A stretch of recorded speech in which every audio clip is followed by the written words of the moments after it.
श्री शिवाय नमस्तुभ्यम। हर हर महादेव। दोस्तों, आप सभी लोग जानते हैं कि 15 अगस्त 2024 यानी गुरुवार को पड़ रही है दशमी तिथि। दोस्तों, ये जो गुरुवार है श्रावण महीने में पड़ने वाला सबसे बड़ा गुरुवार है, क्योंकि सावन महीने में पड़ रहा है और गुरुवार के दिन भगवान विष्णु की पूजा की जाती है, जिसका बहुत ही बड़ा और विशेष महत्व होता है। और ऐसा दिन पूरे साल में सिर्फ एक ही बार आता है। और आप सभी लोग जानते हो, गुरुवार का अगर सबसे बड़ा कोई उपाय है तो वो 7 चने की दाल वाला उपाय है। तो दोस्तों, इस सावन गुरुवार के दिन आप लोगों को इस 7 चने की दाल वाले उपाय को जरूर करना है। बहुत सारे लोग होंगे जिन लोगों ने इस उपाय को ना किया हो, मतलब पूरा साल निकल गया, उन्होंने किसी भी दिन इस 7 चने की दाल वाले उपाय को ना किया हो। पर दोस्तों, आपके पास एक आखिरी मौका बचा हुआ है, जो कि अगस्त के दिन है। तो इस दिन आप लोगों को इस वाले उपाय को जरूर कर लेना है, भले ही आपने पूरे साल भर इस उपाय को ना किया हो। पर अगर आपने इस श्रावण महीने के गुरुवार के दिन अगर इस वाले उपाय को कर लिया, तो आपको इस उपाय को करने का वो फल मिलेगा जिसकी आपने कभी कल्पना भी नहीं करी होगी।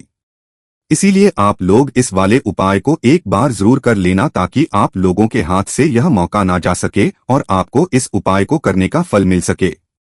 दोस्तों, यह उपाय पंडित जी ने अपनी अभी की ही शिव महापुराण की कथा में बताया है, जिस उपाय को आज हम आपको बहुत अच्छे से समझाने वाले हैं। इस वीडियो को देखने के बाद इस उपाय को समझने के लिए आपको कोई और वीडियो को देखने की जरूरत नहीं पड़ेगी। तो चलिए दोस्तों, उपाय को शुरू करते हैं।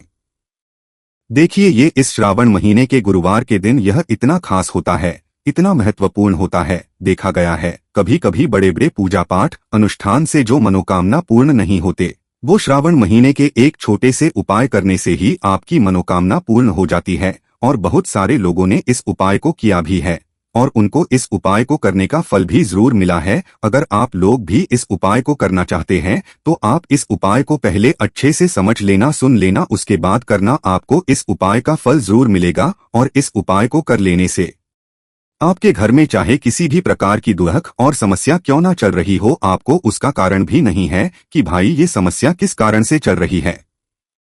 उसका कुछ भी कारण हो सकता है, जैसे पितृ दोष हो सकता है या किसी भी तरह का मंगल दोष भी हो सकता है। तो इस दिन आप लोगों को यह वाला उपाय कर लेना है। यह एक ऐसा उपाय है जिस उपाय को अगर किसी विशेष दिन पर किया जाए तो भाई उस विशेष दिन का जो है वह तो हमें मिलता ही मिलता है।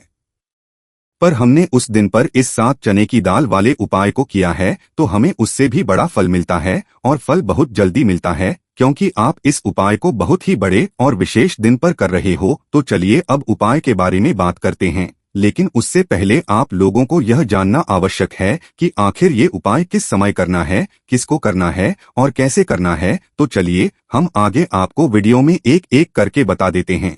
लेकिन उससे पहले अगर आप लोग हमारे चैनल पर नए हैं तो हमारे चैनल को सब्सक्राइब कर लेना और इस वीडियो को लाइक करके कमेंट बॉक्स में जरूर टाइप कर देना। तो दोस्तों, इस 7 चने की दाल वाले उपाय को हमें इस गुरुवार के दिन कैसे करना है, किसको करना है, किस समय करना है और कहां पर करना है, ये सारे सवालों के जवाब आपको इस वीडियो में मिल जाएंगे। और जो ये वीडियो देखिएगा भाई, उसको 7 चने की दाल वाला उपाय जरूर करना चाहिए, क्योंकि इस दिन एक चने की दाल का भी बहुत ही बड़ा और विशेष महत्व होता है।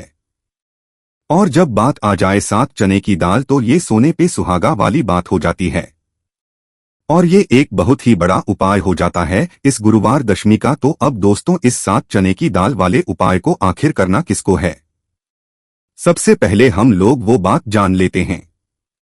तो देखो, घर की जो बड़ी माताएं बहनें होती हैं, उन माताओं बहनों में से कोई भी एक बड़ी माता बहन इस वाले उपाय को कर सकती है। और दोस्तों, अगर आप चाहे तो अपने घर में से सभी सदस्यों को भी इस उपाय को करवा सकते हैं। अगर किसी खुद की कोई मनोकामना है, खुद की कोई दुख और परेशानी है जो कि वह अपने लिए ही करना चाहता है इस वाले उपाय को, तो वह खुद अपने लिए भी कर सकता है। बाकी अगर कोई घर में से ऐसा है जो कि अपने पूरे घर परिवार की सुख और शांति के लिए यह वाला उपाय करना चाहता है, तो भाई वह भी कर सकता है, उसमें भी कोई दिक्कत वाली बात नहीं है। कहने का मतलब यह है कि इस उपाय को हर एक सदस्य भी कर सकता है, और पूरे घर परिवार के सदस्य के घर की बड़ी माताओं बहनों में से कोई एक माता बहन भी कर सकती है। माताएं बहनें अगर घर में उपस्थित न हो या वह यह वाला उपाय ना कर पा रही हो, तो फिर घर का कोई बड़ा सदस्य भी इस 7 चने की दाल वाले उपाय को कर सकता है, चाहे फिर वह पुरुष ही क्यों ना हो, उसमें कोई भी दिक्कत वाली बात नहीं है। अब दोस्तों, इस चने की दाल वाले उपाय को हमें करना कहाँ पर है? देखो, हमें शिवलिंग के पास में जाकर करना है। बहुत सारे लोग प्रश्न करते हैं, हर एक उपाय को करते समय क्या हम इस उपाय को घर पर या मंदिर में कर सकते हैं? देखो, तो वाले उपाय को आप मंदिर में करोगे तो अच्छा रहेगा, घर पर नहीं करना है इस वाले उपाय को। उसके बाद में दोस्तों, जो अगला प्रश्न निकल कर आता है वो यह आता है इस उपाय को लेकर कि आखिर इस उपाय को हमें किस समय करना है, सुबह के समय करना है कि शाम के समय करना है? तो देखो, इस वाले उपाय को आप लोग सुबह के समय भी कर सकते हो और शाम के समय प्रदोष काल में भी कर सकते हो। अब अगर आप पूछो कि भाई साहब सबसे उत्तम समय कौन सा रहेगा इस 7 चने की दाल उपाय को करने का, तो हम आपसे बस यही कहेंगे कि इस उपाय को आप सुबह के समय करेंगे तो ज्यादा बेहतर होगा। बाकी अगर शाम के समय भी करेंगे तो भी अच्छा होगा, उसमें कोई भी दिक्कत वाली बात नहीं है। तो अब दोस्तों, जो अगली सबसे बड़ी और महत्वपूर्ण बात आती है वो ये आती है कि सुबह अगर हम उपाय को करेंगे तो हमें कितने बजे से लेकर कितने बजे तक के बीच में करना है, और शाम के समय प्रदोष काल में करेंगे तो हमें कितने से लेकर कितने बजे के बीच में करना है। तो देखो, सुबह जितनी जल्दी हो सके आप उपाय को करने की कोशिश करना। बाकी अगर किसी कारणवश लेट भी हो जाओ, थोड़ी देर भी हो जाए, तो 10 या 11 बजे तक भी आप उपाय कर लेना, पर 12 बजे से ज्यादा देरी ना हो, ठीक है? इस बात का ध्यान रखना। उसके बाद में दोस्तों, अगर शाम के समय प्रदोष काल की बात करें, प्रदोष काल का जो समय होता है वो शाम के 6 बजे से शुरू हो जाता है, मतलब शाम 6 बजे से लेकर 7 बजे के बीच का जो समय होता है ये समय प्रदोष काल का समय होता है। पर अभी जो मौसम चल रहा है, इस मौसम में जो है शाम बहुत देरी से होती है, तो आप इस उपाय को 7 या 8 बजे के बीच में भी कर सकते हो, मतलब शाम के 6 बजे से रात 8 बजे के बीच में आप कभी भी इस वाले उपाय को कर सकते हो, उसमें कोई भी दिक्कत वाली बात नहीं है। परंतु गुरुवार के दिन कोशिश करना कि समय के अंतर्गत ही कर लो, किसी कारणवश ना कर पाओ तो थोड़ा देरी से भी कर सकते हो, आपको उपाय का फल जरूर मिलेगा। सबसे पहला उपाय विशेषकर आपको 7 चने की दाल से करना है, तो इस उपाय के लिए आपको मात्र 7 चने की दाल लेना है। इसी के साथ में आपको एक तांबे के पात्र के अंदर शुद्ध जल लेना है, और इन दोनों सामग्री को लेकर के आपको भगवान शिव के मंदिर में पहुंच जाना है। गुरु जी ने बताया है कि यह उपाय आप सुबह से लेकर शाम तक किसी भी समय कर सकते हैं। देखो दोस्तों, आपके पास जो चने की दाल है, सबसे पहले तो उन पर आपको थोड़ा सा जल डाल करके उन्हें गीला कर लेना है। अब इस चने की दाल को आपको अपने सीधे हाथ की हथेली पर रखना है, और आपके जीवन में जो दुर्भाग्य चल रहा है, आपके जीवन में जिन भी कार्यों में आपको रुकावट उत्पन्न हो रही है, जिन भी कार्य में आप बार बार असफल हो जाते हैं, तो आपको प्रार्थना करनी है, हे महादेव मुझे इन सभी कार्यों में सफलता प्राप्त हो तथा मेरे जितने भी कार्य रहे बस सभी परिपूर्ण हो। और ये 7 चने की दाल आपको भगवान शिव के शिवलिंग पर समर्पित कर देना है। बृहस्पतिश्वर महादेव का मन में स्मरण करते हुए गुरु जी ने कहा है कि जो भी व्यक्ति गुरुवार के दिन इस प्रकार से चने की दाल समर्पित कर देता है शिवलिंग पर, उसके जीवन से सारा दुर्भाग्य दूर हो जाता है। अब दोस्तों, अंत में जो एक जल का पात्र है आपके पास, इसे भी आपको भगवान की शिवलिंग पर अर्पित कर देना है, और श्री शिवाय नमस्तु भयंकर इस मंत्र का जाप करते हुए बस इतना सा उपाय करना है, आपको आपके जीवन का जितना भी दुर्भाग्य है वह सभी दूर होगा। अब दोस्तों, हम बात करते हैं दूसरे विशेष उपाय के बारे में। यह उपाय विशेषकर आपकी जो भी मनोकामनाएं हैं उन्हें परिपूर्ण करने वाला है। यदि आपको ऐसा लगता है कि आपने कई प्रकार के उपाय कर लिए हैं लेकिन महादेव अभी तक आपकी मनोकामना है उसे परिपूर्ण नहीं कर रहे हैं, तो आपको ये उपाय जरूर करना है। देखिए, इस उपाय को करने के लिए मात्र आपको एक गुड़ का लेना है। इसी के साथ में आपको एक तांबे के पात्र के अंदर शुद्ध जल लेना है। देखिए, गुरुवार के दिन यदि हम गुड़ वाले जल से उपाय करते हैं तो बहुत ही चमत्कारी माना जाता है, और इससे जो हमारा बृहस्पति ग्रह है वह भी मजबूत होता है। बृहस्पति ग्रह हमारा मजबूत होता है तो हमें कभी भी जीवन में धन संपदा की कमी नहीं होती है।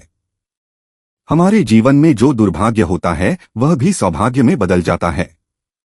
तो देखिए दोस्तों, इस उपाय के लिए आपको एक गुड़ का टुकड़ा लेना है, एक तांबे के पात्र के अंदर शुद्ध जल लेना है, और इन दोनों सामग्री को लेकर के आपको भगवान शिव के मंदिर में पहुंच जाना है। अब दोस्तों, इसे गुड़ के टुकड़े को आपको उससे जल के पात्र के अंदर डाल देना है, और गुड़ से युक्त जल आपको तैयार कर लेना है। आप इस जल को आपको भगवान शिव की शिवलिंग पर अर्पित कर देना है। श्री शिवाय नमस्तुभि हम इस मंत्र का जाप करते हुए और बृहस्पतिश्वर महादेव का मन में स्मरण करते हुए जो भी व्यक्ति गुरुवार के दिन इस प्रकार से यह गुड़ वाला जल समर्पित कर देता है शिवलिंग पर, उसके जीवन में कैसे भी कोई भी मनोकामना होगी वो हमारे महादेव परिपूर्ण कर देते हैं।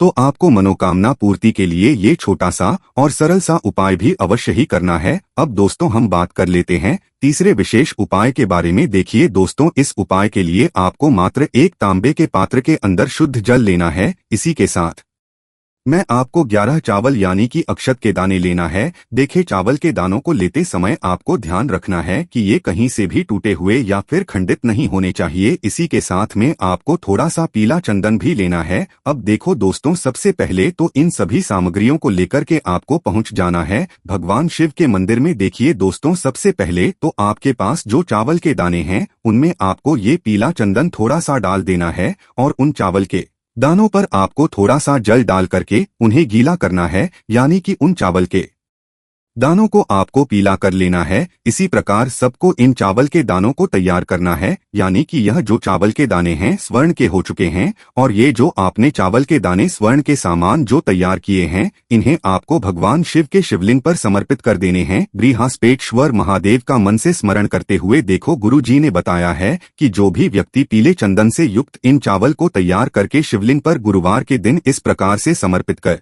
देता है उसके जीवन में जितना भी दुर्भाग्य है वो सभी दूर होने लगता है और जीवन की जो दरिद्रता है उससे भी उसको मुक्ति मिलने लगती है। अब दोस्तों अंत में जो आपके पास एक तांबे के पात्र के अंदर जल है इसे भी आपको भगवान शिव के शिवलिंग पर अर्पित कर देना है। श्री शिवाय नमोस्तुभ्यम इस मंत्र का जाप करते हुए और बृहस्पतिश्वर महादेव का मन में स्मरण करते हुए। देखिए ये सभी उपाय छोटे छोटे हैं लेकिन इनका जो फायदे हैं वह बहुत ही अधिक मिलेंगे। आपके जितने भी कार्य हैं वह सभी होते चले जाएंगे। आपके जितने भी कार्य में आपको रुकावटें आ रही है बस सभी दूर होती जाएंगी। दोस्तों अब हम बात कर लेते हैं चौथे विशेष उपाय के बारे में। देखिए इस उपाय के लिए आपको 2 दीपक लेने होंगे। दोनों ही दीपक आप मिट्टी के भी ले सकते हैं और दोनों ही दीपक आप शुद्ध आटा मढ़कर उनके भी तैयार कर सकते हैं। अब दोस्तों दोनों ही दीपक के अंदर आपको शुद्ध घी का प्रयोग करना होगा और एक दीपक के अंदर आपको गोल रुई की बाती का प्रयोग करना होगा और एक दीपक के अंदर आपको लंबी बाती का प्रयोग करना होगा। बाती वाले दीपक के अंदर आप मौली वाला जो धागा आता है कलावा का उसकी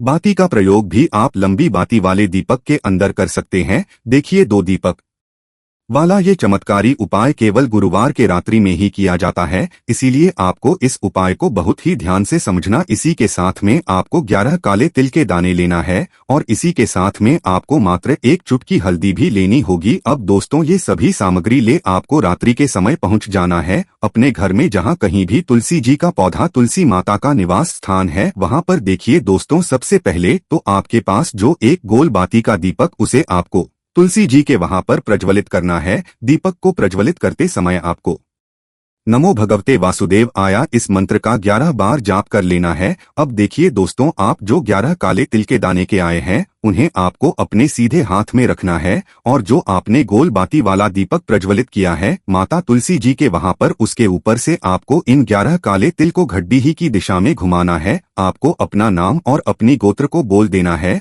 और फिर आपको इन काले तिल को उससे जलते हुए दीपक के अंदर डाल देने हैं। देखिए काले तिल भगवान विष्णु के पसीने से उत्पन्न हुए हैं और जब भी हम यह दीपक गुरुवार की रात्रि में करते हैं तो इससे हमें हमारे कर्ज में राहत मिलती है, हमारे जीवन में धन प्राप्ति के नए नए मार्ग खुलते हैं, हमारा अगर कोई भी कार्य रुका हुआ है तो वह भी परिपूर्ण होता है। देखिए गोल बाती का जो दीपक है विशेषकर हम माता तुलसी के वहां पर भगवान विष्णु और माता लक्ष्मी के निमित्त प्रज्वलित कर रहे हैं, क्योंकि गुरुवार का जो दिन है वह विष्णु भगवान और माता धन लक्ष्मी को समर्पित होता है। इससे आपको ये दीपक प्रज्वलित कर देना है। अब जो आपके पास लंबी बाती का दीपक है, 1 चुटकी हल्दी है, तो इससे आपको लेकर के पहुंचना है अपने घर के मंदिर में। आपके घर के मंदिर में माता लक्ष्मी की जो भी प्रतिमा ही मूर्ति है उनके सामने सबसे पहले तो आपको ये लंबी बाती का दीपक रखना है। फिर आपको दीपक को प्रज्वलित कर देना है। दीपक को प्रज्वलित करते समय आपको महालक्ष्मी इस मंत्र का जाप करते रहना है।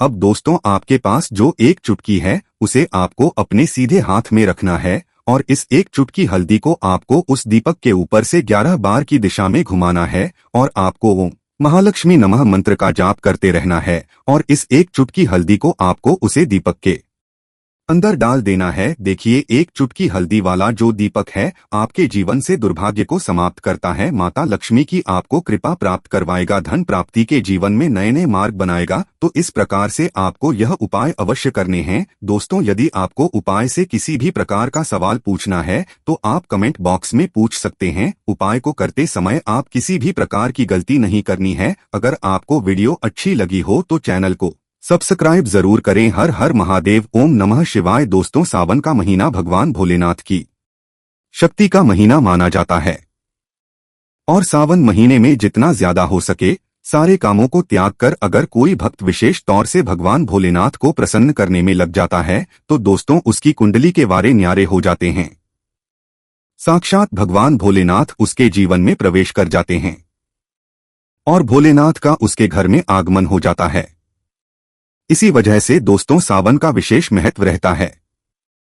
इसी तरह से सावन के बारे में बताया जाता है कि जिस प्रकार आप अच्छे कार्य करके भोलेनाथ को प्रसन्न कर सकते हैं, तो दूसरी चीज है कि सावन के महीने में कुछ चीजें करने के बारे में मनाही भी की जाती है। इन चीजों का अगर आप सावन के महीने में पालन करते हैं तो परिवार में खुशियां रहती है, अन्यथा आपको दुखद प्राप्ति भी हो जाती है। तो दोस्तों, आज हम बताने वाले हैं कि कितना भी जरूरी क्यों ना हो कोई आपसे इन चीजों को उधार मांगे तो सावन के महीने में भूलकर भी ये 4 चीजें किसी को भी ना दें, अन्यथा आपके परिवार में कंगाली देखने को मिल सकती है।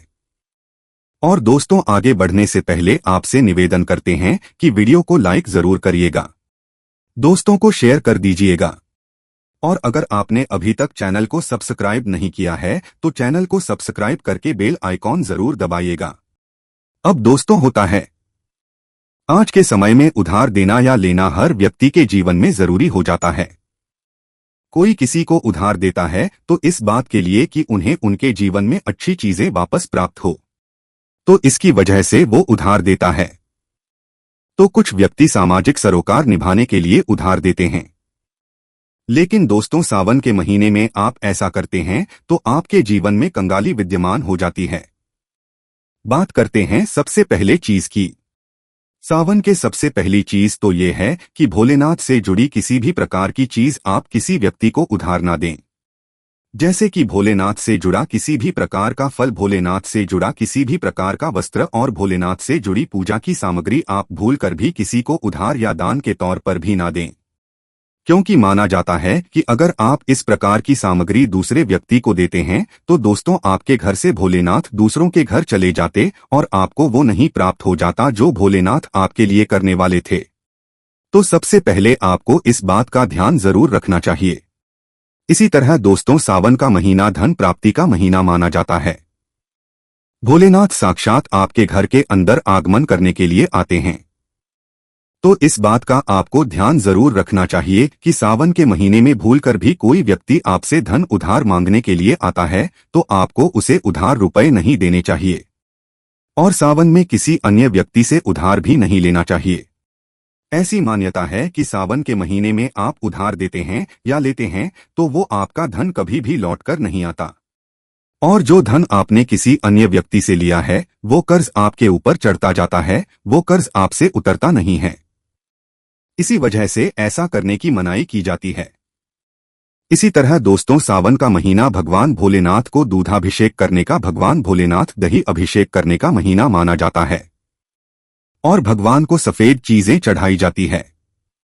लेकिन दोस्तों, इस बात का ध्यान रखें, सावन के महीने में अगर भोलेनाथ को चढ़ाने के अलावा कोई व्यक्ति सुबह सुबह के समय आपसे दूध, दही, छाछ या संध्या काल के समय में उधार मांगने के लिए या ऐसे ही मांगने के लिए आ जाता है तो आपको भूलकर भी किसी अन्य व्यक्ति को ये नहीं देना चाहिए। अगर आप भोलेनाथ को चढ़ाने के अलावा ऐसा कार्य करते, आप समझ लीजिए कि आपके घर की लक्ष्मी दूसरों के घर चली जाती है और साक्षात भोलेनाथ के क्रोध का भी आपको सामना करना पड़ता है। इसी तरह दोस्तों, अगर आप किसी व्यक्ति को गिफ्ट देना चाहते हैं या गिफ्ट के तौर पर कुछ चीजें देना चाहते हैं तो सावन के महीने में भूलकर भी आपको किसी को भी अपनी पहनने वाली घड़ी या बाजार से नई घड़ी खरीदकर आपको नहीं देनी चाहिए, क्योंकि हर व्यक्ति के साथ उसका समय अच्छा या बुरा चलता रहता है। आपको घड़ी किसी से लेनी भी नहीं चाहिए। अगर किसी व्यक्ति का समय अच्छा है या आपका भी समय अच्छा चल रहा है और अगर आप किसी अन्य व्यक्ति को अपना समय दे देते हैं तो दोस्तों आपको आने वाले समय के अंदर अच्छे परिणाम देखने को नहीं मिलते हैं, तो इस बात का आपको जरूर ध्यान रखना चाहिए। इसी तरह सावन के पवित्र महीने में कुछ चीजें ऐसी होती है जो आपके घर के समृद्धि से जुड़ी होती है, वो आपको को भी उधार नहीं देनी चाहिए, वो भी संध्या काल होने के बाद। जैसे कि दोस्तों कोई आपसे लहसुन, प्याज, दूध, दही मांगने के लिए आता है तो जब सूर्योदय होता है, सावन के समय सुबह सुबह या सूर्यास्त हो जाता है, इन दोनों समय में आपको घर की समृद्धि दूसरों को भूलकर भी नहीं देनी चाहिए। माना जाता है कि अगर आप ऐसा करते हैं तो आपके घर की समृद्धि दूसरों के घर चली जाती है और आपको उसका अच्छा परिणाम देखने नहीं मिलता है। इसी तरह दोस्तों सावन के पवित्र महीने में आपको उन बातों का ध्यान जरूर रखना चाहिए जो दान पुण्य से जुड़ी होती है। दान पुण्य करना हिंदुस्तान की परंपरा रही है। हर व्यक्ति दान पुण्य करके सावन के पवित्र महीने का लाभ उठाता है। लेकिन सावन में आपको दो प्रकार के वस्त्र ना तो बाजार से खरीद कर ले आने चाहिए और ना ही किसी व्यक्ति से उधार लेने चाहिए और ना ही किसी व्यक्ति को उधार देने चाहिए। इसके पहली चीज होती है काले और सफेद वस्त्र। आप विशेष रूप से ध्यान रखें, भूलकर भी किसी भी सुहागिन महिला को सफेद वस्त्र उधार या दान दक्षिणा के तौर पर नहीं देने चाहिए। माना जाता है कि अगर आप ऐसा करते हैं तो उसके वैवाहिक जीवन को ये प्रभावित करता है और उसके वैवाहिक जीवन में दुख आ जाते हैं, तो इसी वजह से इसका ध्यान रखना चाहिए। और दोस्तों विशेष तौर से काले वस्त्र आप किसी को भी दान के तौर पर या उधार के तौर पर सावन के महीने में नहीं देने चाहिए। ऐसी मान्यता कि अगर आप ऐसा करते हैं तो सामने वाले व्यक्ति के जीवन में कंगाली आ जाती है और देने वाले व्यक्ति के जीवन में राहु दोष लग जाता है और साक्षात भोलेनाथ उस व्यक्ति से क्रोधित होने लगते हैं।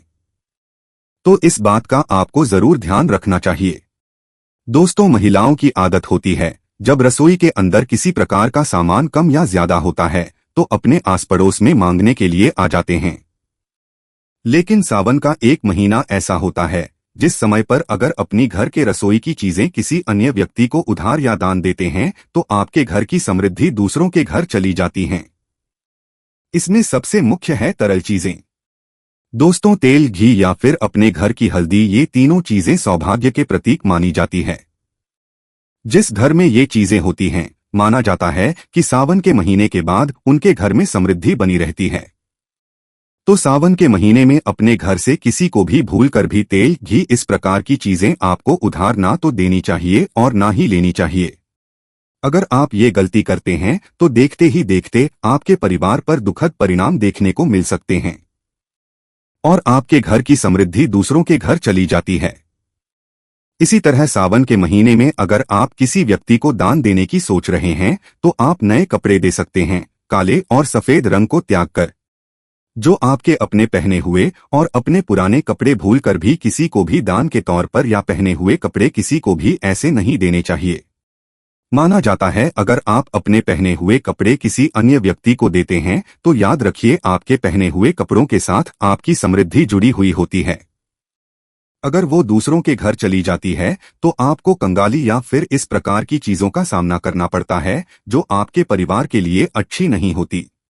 तो इस बात का ध्यान रखें, अपने पहने हुए कपड़े सावन के महीने में भूलकर भी किसी व्यक्ति को उधार या दान के नहीं देने चाहिए। और दूसरी चीज ये है कि सावन का महीना सुहाग के लिए विशेष माना जाता है।